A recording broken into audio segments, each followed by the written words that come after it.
창세기 6장 17절에서 22절까지입니다.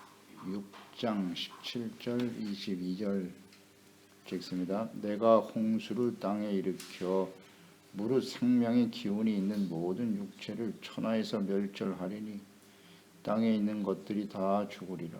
그러나 너와는 내가 내 언약을 세우리니 너는 네 아들들과 네 아내와 네 며느리들과 함께 그 방주로 들어가고 혈육 있는 모든 생물을 너는 각기 암수 한 쌍씩 방주로 이끌어 들여 너와 함께 생명을 보존하게 하되 새가 그 종류대로 가축이 그 종류대로 땅에 기는 모든 것이 그 종류대로 각기 두씩 네 개로 나오리니 그 생명을 보존하게 하라.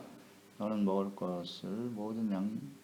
모든 양식을 네 개로 가져다가 저축하라.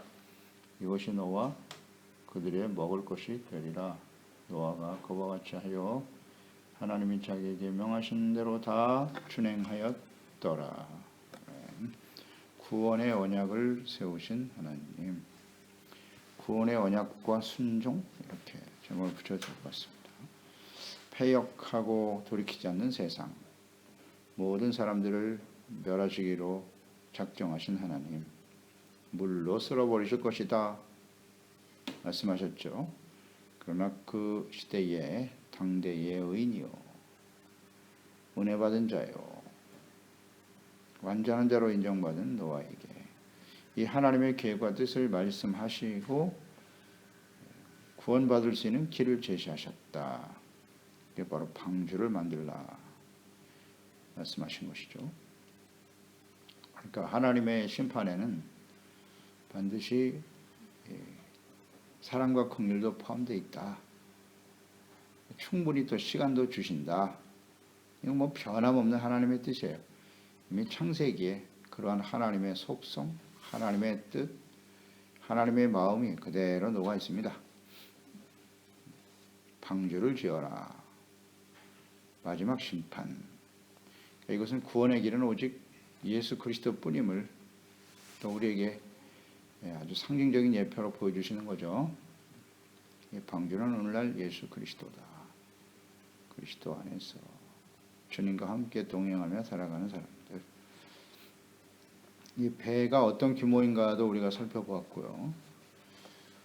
방주를 만들라고 말씀하셨는데 이 배의 특징 중에 하나가 뭐냐?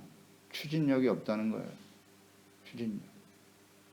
그래서 뭐 노를 만들어서 저으라든지 그런 건 전혀 없어요. 그냥 떠 있는 상태. 그러니까 추진력이 없긴 하지만 세상에서 가장 안전한 배고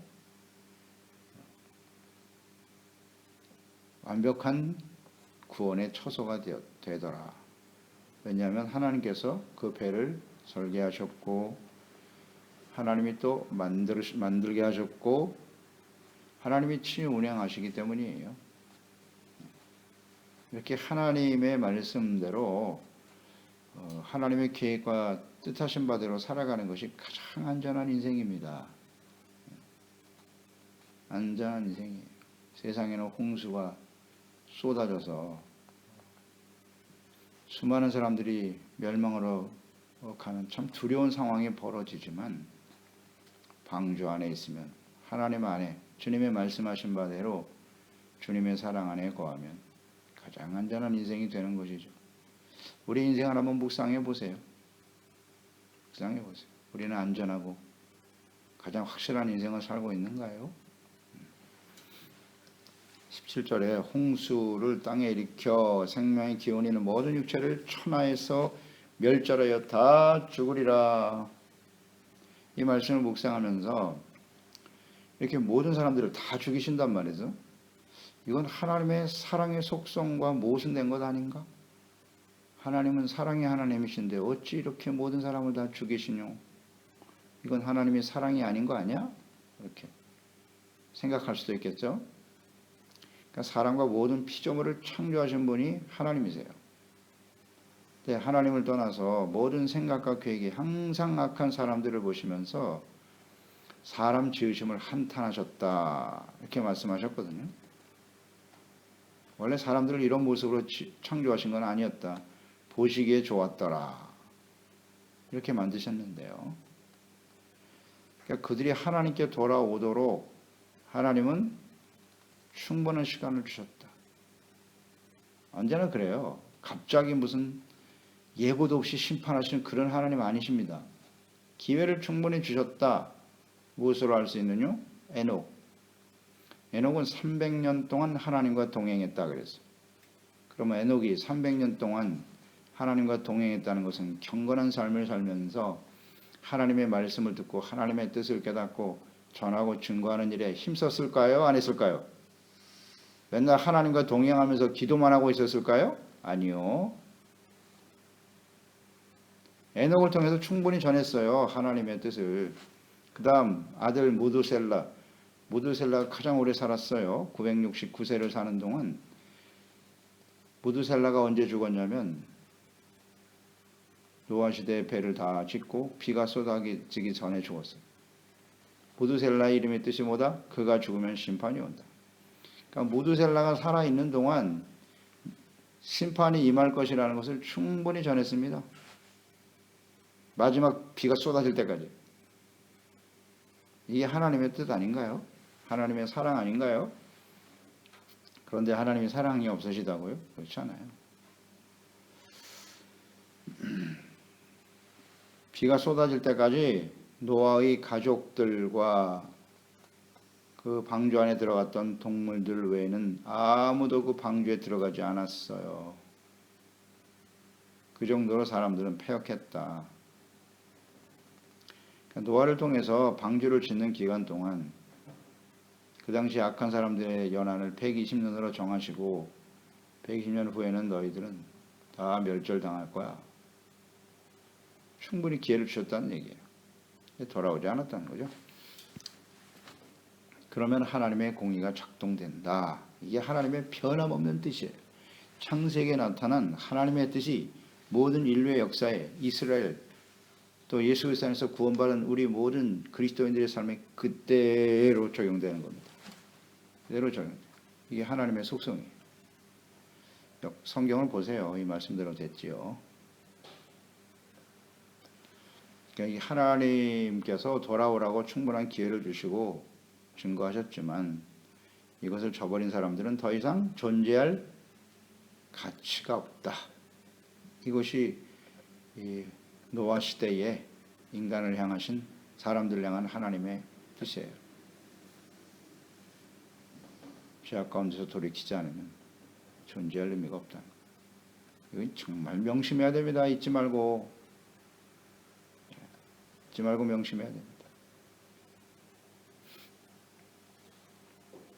하나님의 형상대로 지음받은 사람들이 존귀하지만 그 목적에 합당하지 못한 삶을 살아간다면 존재할 가치와 이유가 없다. 계속 깨닫는 거예요. 교훈입니다. 이 교훈. 우리가 하나님의 자녀가 되었다. 구원의 은혜죠. 은혜로 구원받고 하나님의 자녀가 되었다. 얼마나 영광스러운 일입니까? 하나님의 형상대로 지음받은 사람이 얼마나 영광스럽습니까? 그러나 그에 합당한 삶을 살지 못하면 가치가 없다. 잊지 말아야 합니다. 예수 믿고 이스라엘 백성들이 그랬잖아요. 우리가 하나님의 언약의 백성이고 예루살렘에 성전이 있는데 어찌 우리가 이방인들에게 짓밟혀 멸망한단 말이냐? 어리석은 자여. 다 멸망당했잖아요. 가치가 없어요. 존재할 가치가 없다는 거예요. 거룩함을 상실하고 의를 상실해버리면 오늘날 교회도 마찬가지죠. 의를 상실하면 존재의 의미가 없는 거예요. 우리 그리스도인 개인의 인생도 마찬가지고 이걸 정말 잘 알아야 되는데 그 목적에 합당하지 못한 삶을 살아간다면 하나님의 공의는 정확하게 나타난다는 거예요. 하나님을 믿는 사람들이라고 언약의 백성이라고 하나님의 공의가 비켜갑니까? 아니요. 하나님의 공의는 죄 없으신 하나님의 아들 예수 그리스도를 보세요. 그 예수님이 죄가 없으시지만 십자가에서 당하신 그 처참한 고난이 무엇을 의미하는 것입니까? 엘리 엘리 라바 사박다니 하나님이여 하나님이 어찌 나를 버리셨나이까 절규하시는 주님의 음성. 고개를 돌리셨어요. 인류의 모든 죄를 짊어지셨기 때문이죠. 십자가는 공의의 심판입니다. 무섭죠. 그러나 회개하고 돌이키는 자에게는 구원과 생명의 길을 여셨다. 그런 것입니다. 이게 하나님의 사랑과 공의가 동시에 존재한다는 것을 잊지 말아야 돼요. 18절 그러나 너와는 내가 내 언약을 세우리니, 여기 언약이 나오네요. 너는 내 아들들과 내 아내와 내 며느리들과 함께 그 방주로 들어가라. 언약. 심판을 말씀하시면서 너와 언약을 세우셨어요. 언약이라고 하는 이 단어는 히브리 베리트, 칼로 이렇게 딱 자른다는 의미예요. 끊는다 혹은 어디에 새긴다, 이런 의미를 가진 단어예요. 이 언약은 아주 엄정한 계약을 의미하는 거예요. 칼로 끊는다라는 의미니까 이 계약을 파기할 경우에는 죽음으로 갚아야 할 것이다 라는 경고예요. 사실은 이 언약이 베리트, 이걸 지키지 않으면 죽는다는 거예요. 지키면 살고, 이게 하나님의 언약입니다. 우리가 잘 이 뜻을 알아야 돼요. 언약이라는 단어가 여기 이제 처음으로 언급이 되기 시작하는데요. 창세기 15장에 보면 아브라함이 하나님과 언약하는 장면이 나오거든요. 15장 9절로 10절에 보면 여호와께서 그에게 이르시되 나를 위하여 3년 된 암소와 3년 된 암염소와 3년 된 순양과 산비둘기와 쥐비둘기 새끼를 가져올지니라. 아브라함이 그 모든 것을 가져다가 그 중간을 쪼개고 칼로 쪼개는 거예요. 그 쪼갠 것을 마주 대하여 놓고 이 언약을 세우는 장면이에요. 이게. 이 칼로 쪼갠단 말이에요. 그 칼로 쪼갠다는 것이 무슨 의미냐? 내가 이 언약을 지키지 않으면 이 동물처럼 죽는 거야. 굉장히 중요한 의미를 가진 단어예요. 이것은 계속 이어져요. 이 하나님의 뜻은 신명기 30장 19절로 20절에도 내가 오늘 하늘과 땅을 불러 너에게 증거를 삼노라. 내가 생명과 사망, 복과 저주를 내 앞에 두었어. 너와 내 자손이 살기 위하여 생명을 택하라. 네 하나님 여호와를 사랑하고 그의 말씀을 청종하며 또 그를 의지하라. 이렇게 되어 있어요. 이 말씀을 청종하지 않으면 죽는 거예요. 생명과 사망, 복과 저주가 주님의 명령과 말씀, 언약이죠. 이 언약의 말씀을 순종하느냐 불순종하느냐로 결정된다. 언제나 하나님의 진리는 단순해요. 어렵지 않아요. 어렵지 않아요. 우리의 욕망과 교만이 하나님의 말씀을 복잡하게 만드는 거죠. 복잡하지 않아요. 순종이냐 불순종이냐 아주 단순합니다. 이 언약은 사실 아담으로부터 시작된 거예요. 아담, 창세기 2장 16절 17절이죠. 여호와 하나님이 그 사람에게 아담 명하여 이르시되 동산 각종 나무의 열매는 내가 임의로 먹되 선악을 알게 하는 나무의 열매는 먹지 말라. 내가 먹는 날에는 반드시 죽으리라 하시니라. 보세요. 이 하나님의 언약을 지키면 사는 거고 이것을 어기면 반드시 죽는다. 이게 언약의 의미입니다.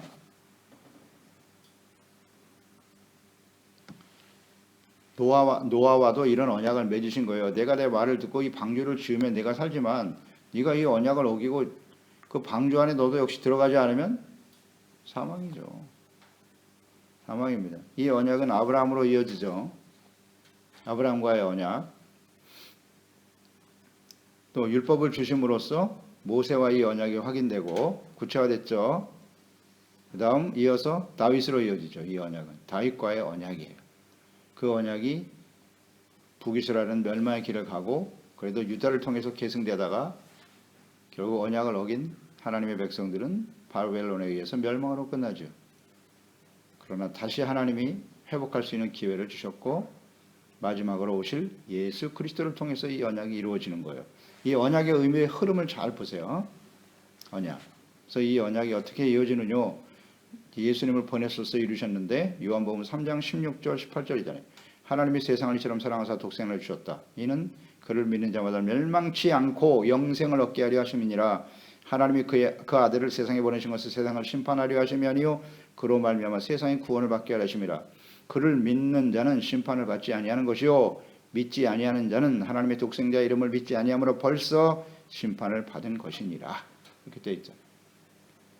이게 언약이에요. 그 아들을 믿으면 영생이고 믿지 않으면 심판이다. 이게 예수 그리스도의 언약으로 이어지죠. 새 언약이에요. 누가복음 22장 20절에 저녁 먹은 후 잠들고와 같이 하여 이르시되 이 잔은 내 피로 세우는 새 언약이니 곧 너희를 위하여 붓는 것이다. 예수님이 십자가에서 흘리실 그 피가 새 언약이라고 히브리서에도 강조되어 있고요.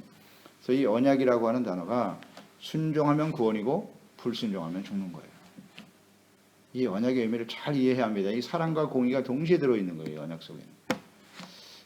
그래서 이 성경 전체가 언약이라는 말 아시죠?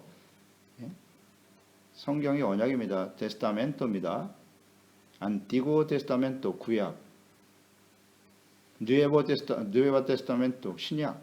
그 테스타멘토가 바로 언약이라는 뜻이에요. 성경 전체가 언약이라고. 언약. 듣고 지켜 순종하면 사는 거고 그 말씀을 따르지 않으면 죽는다. 생명과 사망이 들어있는 책이에요. 성경이. 그게 언약이라고요. 근데 우리는 이걸 잘 이해를 못하는 것 같아요. 언약이란 단어 자체를 이해를 못해. 무조건 하나님의 사랑만을 주장해. 그렇지 않아요. 그건 언약에 대한 단어의 의미를 모르는 거예요. 불순종하면 죽습니다. 사랑이냐 공의냐 우리가 선택하는 거예요. 우리는 다 하나님의 공의 앞에 죽을 수밖에 없는 존재들이에요. 그런데 하나님의 아들을 내어주심으로 십자가에 내어주셔서 죄값을 해결하셨지 않습니까? 그러면 겸손히 회개하고 주님께 나와 용서받으면서 사는 겁니다. 이것이 계속 주님 오실 때까지 우리 개인의 인생을 마감할 때까지 계속 이어져야죠. 이 언약을 붙들고 살아야지요. 이게 성경 전체에 나타난 뜻인데 성경 전체를 꿰뚫는 중요한 단어가 언약입니다. 이 언약. 이거 모르면 안 돼요. 18절로 21절 노아와 그의 가족들 아들과 며느리들은 반드시 들어가게 될 것이라고 언약하셨고요. 동물들도 거기에 나오네요.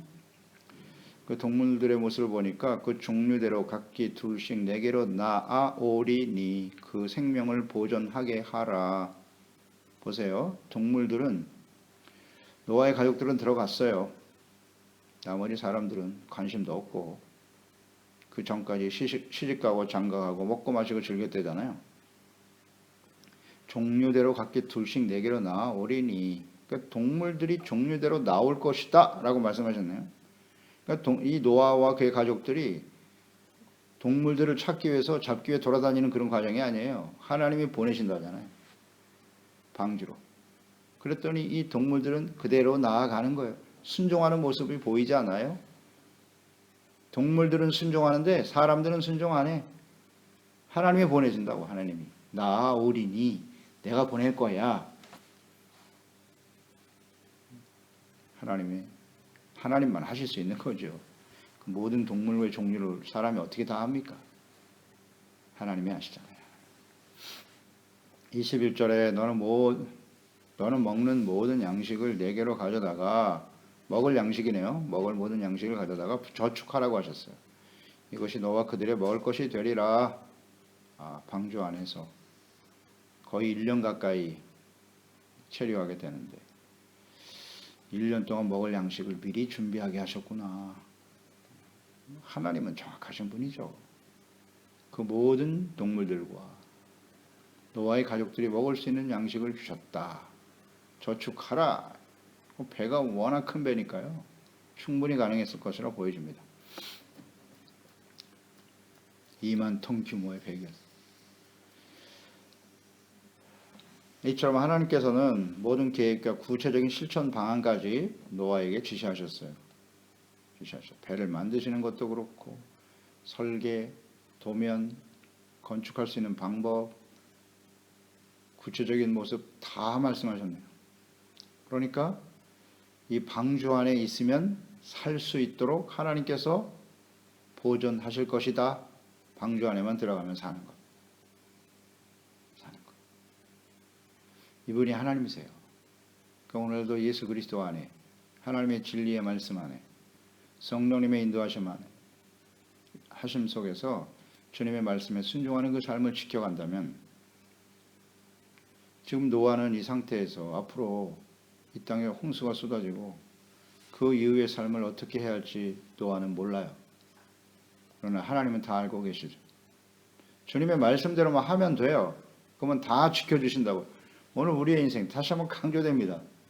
우리의 미래에 걱정이 많죠. 어떻게 살아야 될지, 어떤 일이 벌어질지 신경 쓸 거 없어요. 오늘 내가 하나님의 말씀에 귀를 기울이고 주님의 말씀을 따르면 되는 거예요. 어렵지 않아요. 그러면 그 주님의 말씀 안에 살아가면 가장 안전하고 확실한 행복한 삶이 보장된다. 이거보다 더 귀하고 복된 말씀이 어디 있습니까? 이 세상에 이렇게 명쾌하게 우리의 미래 앞날과 우리의 삶을 가장 확실하게 지켜줄 수 있는 약속이 어디 있습니까 도대체? 그런데 이 하나님의 언약을 저버리고 우상을 향해 달려갑니까? 이런 어리석은 백성들이 있나? 하나님 이외에, 예수 그리스도 이외에 어디에 행복이 있고 구원이 있다고 세속화를 향해, 세상을 향해 달려간단 말입니까? 참으로 어리석은 일입니다. 이거는 우리는 더 주님 안에, 말씀 안에 성령의 인도하심을 따라 살아가는 일에 힘써야죠. 그게 나 자신과 노아가 순종하니까 자식들이 다 살지 않습니까? 그래서 저는 개인적으로 묵상해봐요. 그 노아의 자식들이 경건했을까? 노아처럼? 셈과 함과 얀벳이 그렇게 경건했나? 함의 모습을 보니까 그게 아니네요. 보니까 보게 되겠죠 이제 앞으로. 노아 한 사람으로 마지막 때 이렇게 구원의 역사가 일어나는구나. 우린 이걸 기대할 뿐이에요 사실. 하나님 앞에 우리가 노아와 같이 순종하며 의의 삶을 지켜가면 하나님의 자비와 긍휼이 우리 자녀들에게 나타나기를 바라는 거죠. 노아의 자식들처럼. 그러나 그 확실히 보장될 수는 없어요. 언제나 구원은 하나님과 1대1의 관계니까. 이런 걸 사모하는 거예요. 지시하셨다. 그 다음 22절에 노아가 그와 같이 하여 하나님이 자기에게 명하신 대로 다 준행하였더라. 이게 중요한 거죠. 이 다 준행하지 않았다면 노아는 어떻게 됐을까? 역시 노아도 그 홍수의 심판에 쓸려 내려갔겠죠. 그러니까 다 준행한다는 게 참 소중해요. 다 준행하였더라. 하나님이 직접 말씀하셨으니까. 노아는 이렇게 겸손한 사람이기 때문에 그래요. 겸손하고 하나님과 늘 경건한 삶을 지켜가는 사람이었기 때문에 순종했죠. 이렇게 하나님을 만나 이 언약을 직접 받은 사람들은 대부분 이렇게 순종을 잘하네. 이게 특성이네요. 아브라함이 그랬고 모세가 그랬고 다 준행하지 않습니까? 다윗이 그랬고 다윗은 온전하지 못했지만 그래도 하나님 앞에 온전한 모습을 회복됐다. 저는 이렇게 한번 묵상을 해봤어요. 아담으로부터 시작되는 이 언약이 노아, 그 다음 아브라함에게 이제 나타나게 될 거고, 그 다음 모세로 이어지고, 그 모세를 통한 언약이 다윗으로 바로 뛰어서 연결이 되거든요. 근데 모세나 혹은 아브라함이나 이 노아와 다윗은 조금 다른 모습이에요. 다른 모습이잖아요. 다윗은 좀 이렇게 범죄하기도 하고 부족한 모습이 보이기도 해요. 물론 아브라함도 그런 모습이 있었습니다만 그 차이가 뭘까 생각해 보면 다윗은 직접 하나님의 말씀을 듣지 않았어요. 아브라함이나 모세는 직접 하나님의 음성이 들렸잖아요. 노아도 그랬고. 근데 다윗은 그렇지 않거든요. 선지자를 통해서 기록된 성경 말씀을 통해서 들었단 말이에요. 그래서 누가 더 정말 하나님 앞에 온전한 믿음을 가진 사람인가 생각해 보면 다윗인 것 같아요. 저는 다윗. 이 사람들은 다 직접 들었잖아요. 하나님의 말씀을 이 귀로. 근데 다윗은 전하여 들었다고. 선지자를 통해서. 그 이후의 사람들 다 마찬가지예요. 야, 그래서 다윗을 가장 마음에 합한 자라고 여기시는구나. 제가 이렇게 성경을 묵상하면서 깨닫는 거예요. 불완전한 모습도 보였지만 선지자 말 한마디에 그냥 하나님의 말씀으로 알고 무릎을 꿇는구나. 그러니까 예수님께서 도마에게 하신 말씀과 연결이 되죠. 도마는 절대 내가 눈으로 확인하지 않으면 믿을 수 없다고 예수님의 부활을. 그러니까 예수님이 오셔서 보여주면서 하신 말씀이 뭐예요? 보지 않고 믿는 것이 복되다고. 하나님의 음성을 직접 들어야 믿겠니? 이 기록된 말씀을 하나님의 말씀으로 믿고 아멘으로 믿고 순종하는 사람이 더 복되고 귀하구나 하는 걸 묵상하게 돼요. 그래서 오늘날 성령을 통해서 우리 가운데 기록된 성경을 통해 말씀하시는데 이 말씀을 듣고 이것이 하나님의 음성이라고 확신하면서 믿고 따라가는 사람을 정말 하나님이 좋아하시겠구나. 그런 사람을 더 귀하게 여기시겠구나. 이렇게 우리가 묵상되지 않아요? 그런데 아직도 어떤 사람들은 하나님이여 직접 나에게 말씀해 주세요. 빌립 같은 사람 아니에요. 예수님 우리에게 아버지를 한 번만 보여주세요. 그럼 우리가 하나님 잘 믿을게요. 야, 내가 나와 이렇게 오랫동안 함께 있으면서 또 아버지를 보여달라고? 나를 보았으면 아버지를 보았거늘. 이런 거죠. 뭘 직접 체험해야 믿겠다고 하는 사람들 잖아요. 이 말씀 자체가 하나님이세요. 이런 걸 묵상하게 됩니다. 다 순종했다. 준행했다. 아브라함도 다 준행했고요. 모세도 성전 지으라고 했을 때 다 그대로 준행했어요. 그랬을 때 하나님의 자비와 긍휼이 임하더라. 기도하였습니다. 하나님 아버지, 오늘도 말씀을 통해서 노아에게 하나님이 말씀하셨다. 이 하나님의 말씀, 즉 계획과 뜻이잖아요. 앞으로 장차 되어질 일, 사람, 하나님을 떠나버린 죄악 가운데 살아가는 사람들, 돌이킬 기회를 충분히 주지만 돌이키지 않는 사람들, 패역한 사람들이죠. 그들을 다 쓸어버리실 것을 말씀하시면서 구원의 길을 여셨다. 노아는 주님의 말씀을 그대로 준행했습니다.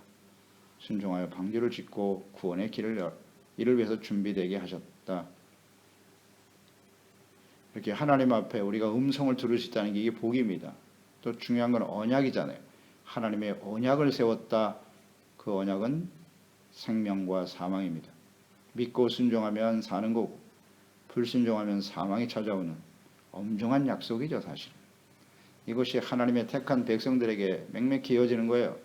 아브라함, 모세, 다윗, 예수 그리스도로 이어지는 거죠. 예수 그리스도 외에는 생명이 없어요.